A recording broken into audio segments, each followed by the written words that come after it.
صدر جی وقار، یہ دسمبر 1970 کا منظر ہے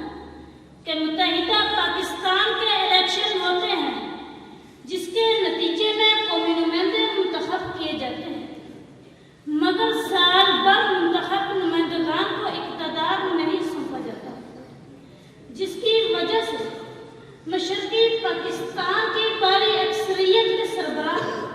شیخ مجیب الرحمان اپنا قانونی حق وصول کرنے کے لیے میدان عمل میں آتے ہیں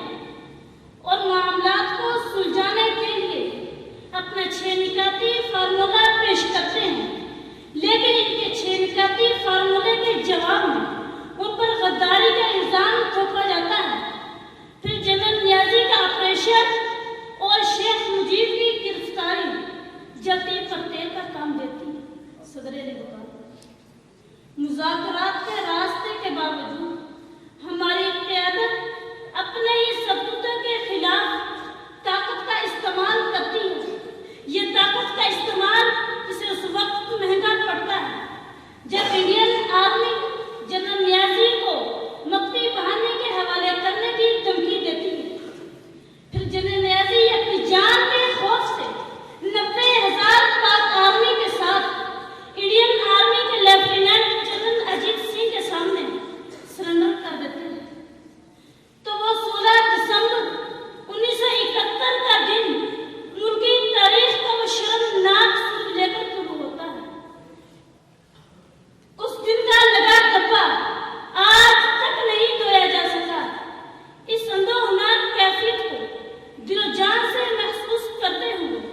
اور اپنے جذبات کی عکاسی کرتے ہوئے عاشق پاکستان جناب بشیر کافی صاحب یوں گویا ہوتے ہیں کہ پھول لے کر گیا آیا روتا ہوا، بات ایسی ہے کہنے کا یارہ نہیں، قبر اقبال سے آ رہی تھی صدا، یہ چمن مجھ کو آدھا دوبارہ نہیں، کہہ رہے تھے سبھی کیا غضب ہو گیا، یہ تصور تو ہرگز ہمارا نہیں۔ صدر وقار،